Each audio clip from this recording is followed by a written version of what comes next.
In this clip, I'm going to show you what's involved to replace wall sockets in your home. The first thing you need to do is to make sure you're using a qualified electrician when working with electrical outlets. Pop down and see the guys at Builders and they'll show you the full range of sockets that they have available. I really like this new style which has built-in USB ports as well as a 2-prong plug.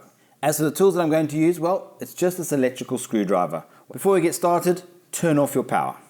Unscrew the cover. There you'll find the main wall socket.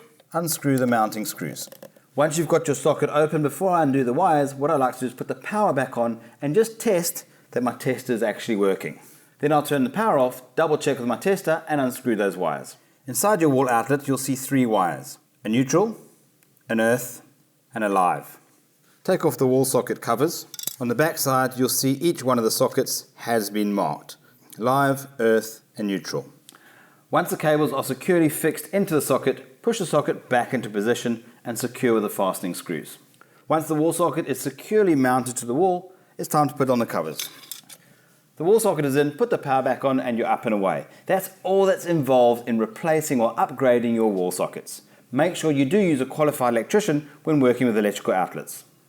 If you enjoyed this clip, like it, share it. You can also subscribe to the Builders Fan YouTube channel. There's a range of DIYs and home how-tos for you to be inspired, get to Builders and get it done.